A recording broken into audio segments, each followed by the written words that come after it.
Qué grato encontrarnos nuevamente a través de este espacio. Un abrazo caluroso. En la temática anterior hablamos un poco sobre el funcionamiento neuronal y los efectos de las sustancias químicas sobre el cerebro.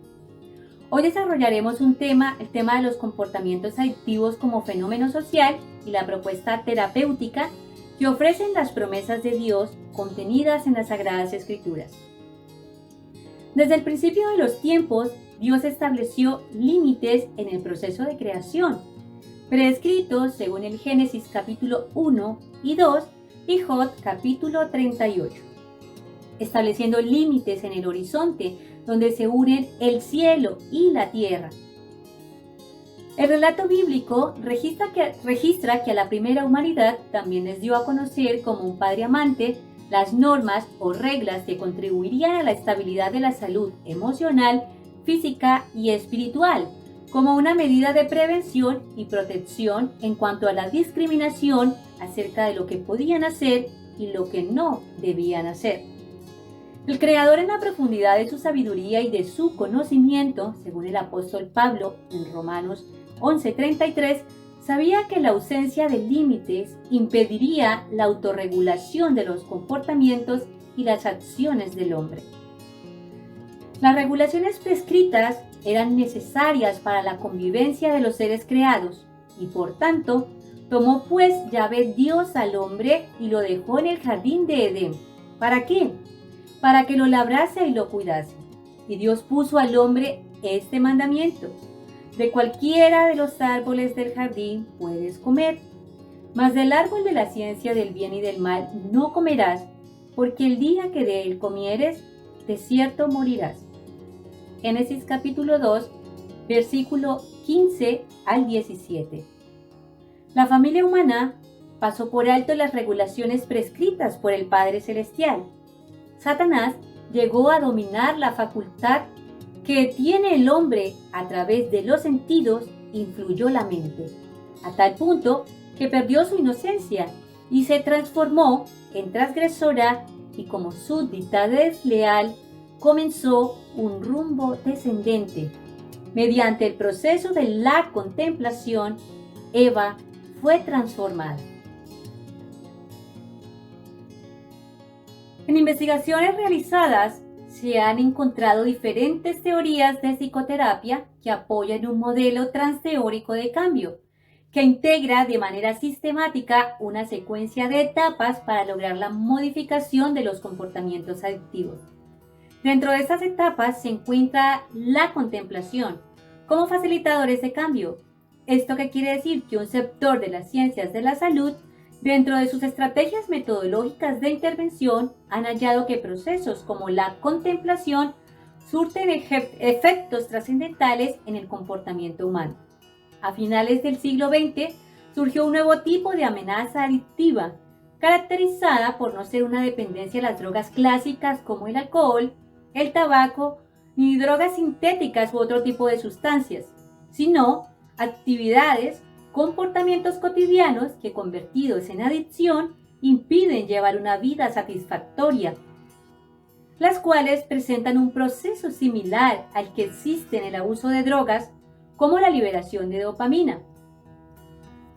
Según la Organización Mundial de la Salud, 1 de cada 4 personas sufre trastornos de la conducta relacionados con las adicciones sin sustancias, tales como el juego patológico, el abuso de Internet, las redes sociales, las compras, la hipersexualidad, la pornografía compulsiva, los patrones de belleza adictivos, las adicciones de carácter psicológico afectivas, las dependencias emocionales, el trabajo como potenciadores de futuras adicciones y otros trastornos y problemáticas.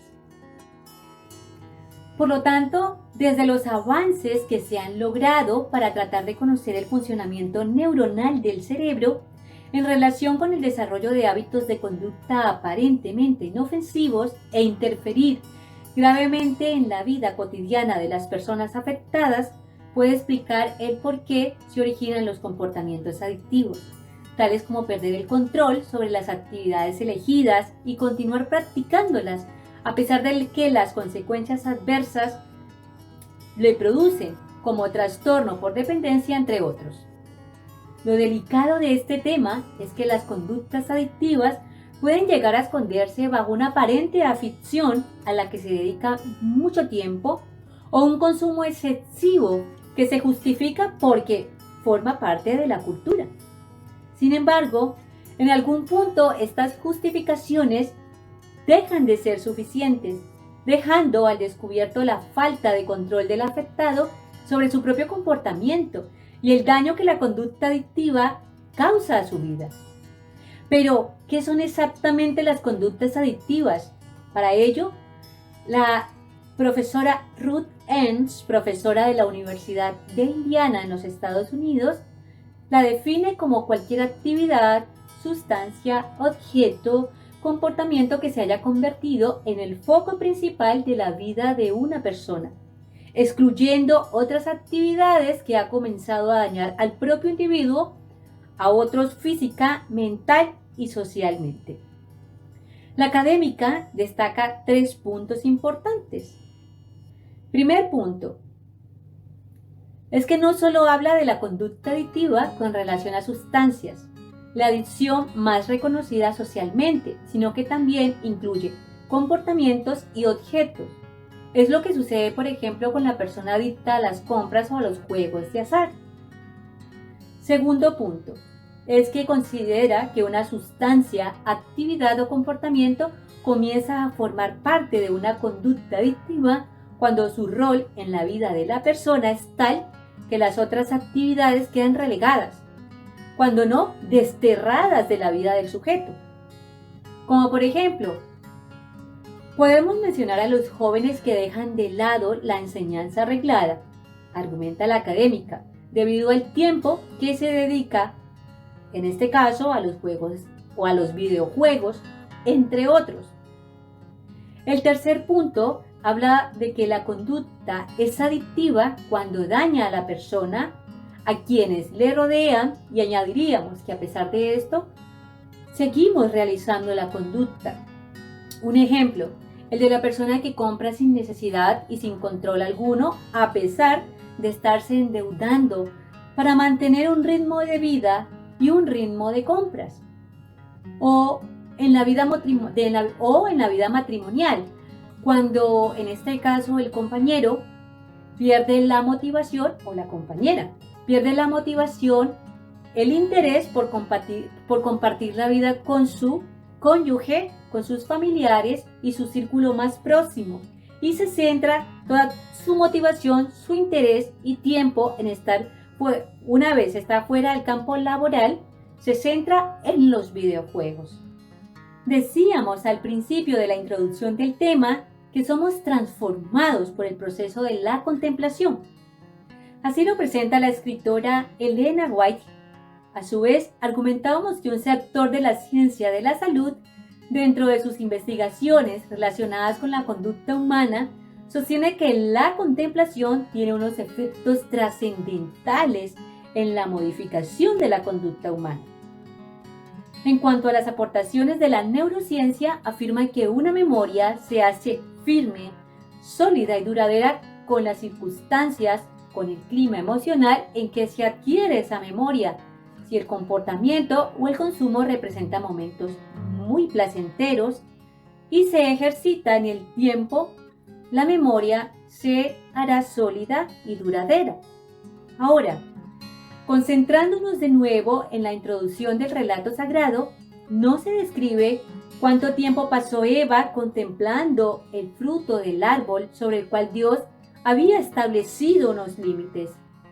Pero se puede comprender a la luz de la historia sagrada que se despertó un interés más allá de los límites establecidos. Hoy diría la ciencia que, de acuerdo a los avances en la materia, la curiosidad por lo desconocido, los riesgos, las situaciones que entrañan peligro, son situaciones que generan placer. Todas estas situaciones provocan un aumento de dopamina, un neurotransmisor que procesa los estados de emoción positiva. Una de las características centrales de las conductas adictivas es que la persona no tiene control sobre su comportamiento. Tal fue la experiencia de Eva. Perdió sin darse cuenta el control de sí misma. se encontró contemplando el fruto del árbol prohibido entre una mezcla de curiosidad y admiración. Otra de las características es que no pudo predecir cuándo o por cuánto tiempo va a estar desarrollando la conducta adictiva, ya que se desarrollan pensamientos obsesivos alrededor, ya sea de una actividad, de un objeto. La persona está constantemente pensando en ello. Estos pensamientos obsesivos, oiga bien, pueden llegar a obstaculizar su desempeño en la vida cotidiana. La persona sabe que ese comportamiento le está causando daño. Ya no le reporta placer alguno, sin embargo, lo realiza una y otra vez de manera compulsiva. Y vio la mujer que el árbol era bueno para comer y que era agradable a los ojos y árbol codiciable para alcanzar sabiduría. Eva terminó obsesionada con el fruto del árbol del cual Dios le había dicho que no comiera, al punto que ignoró las instrucciones de Dios y las consecuencias que traería el hecho de sobrepasar los límites prescritos por el Creador, de que morirían.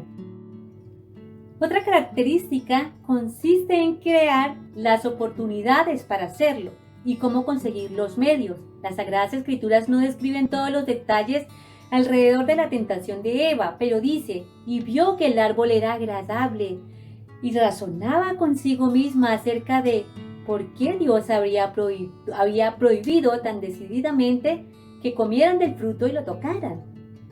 Y tomó de su fruto y comió. Comprendemos, a la luz de las Escrituras, que Eva fue movida por la curiosidad respecto al por qué no podían comer del árbol de la ciencia del bien y del mal.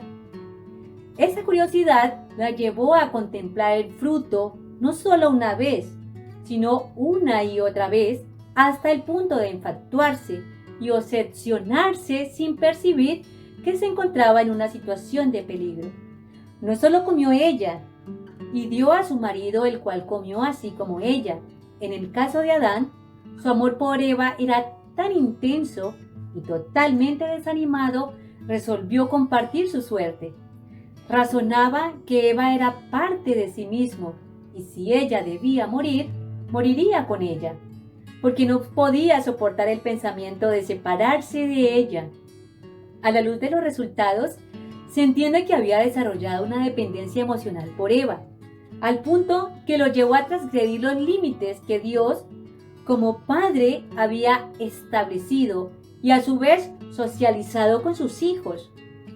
Entendemos que los límites son definidos como esas demarcaciones de las funciones específicas al interior y al exterior de la familia, las cuales deben ser claras. Tienen la función de contener a sus integrantes, de protegerlos de las presiones exteriores y controlar el flujo de información que entra y sale en sus relaciones con el entorno. Esas eran las funciones que el creador de todo lo que existe se propuso hacer con su creación: regular y proteger al hombre a través de sus normas y leyes. La ausencia de límites es comparada, según Proverbios capítulo 25-28, como ciudad derribada y sin muro es el hombre cuyo espíritu no tiene rienda. Ahora, otra de las características de los comportamientos adictivos es ocultar la conducta, produciéndose lo que se conoce en una adicción como la fase de negación, ocultación o vergüenza. ¿Qué sucede en esta fase? La persona justifica su comportamiento ante sí y ante los demás, pasando a ocultarlo de quienes le rodean. Génesis capítulo 3, versículo 8. Y oyeron la voz de Jehová Dios, que se paseaba en el huerto al aire del día, y escondióse el hombre y su mujer de la presencia de Jehová Dios entre los árboles del huerto. Y llamó Dios al hombre y le dijo: ¿Dónde estás tú? Y él respondió: Oí tu voz en el huerto y tuve miedo, porque estaba desnudo y escondíme. Y díjole: ¿Quién te enseñó que estabas desnudo? ¿Has comido del árbol que yo te mandé no comieses? Y el hombre respondió: la mujer que me diste por compañera me dio del árbol y comí. Entonces Jehová Dios dijo a la mujer: ¿qué es lo que has hecho? Y dijo la mujer: la serpiente me engañó y comí.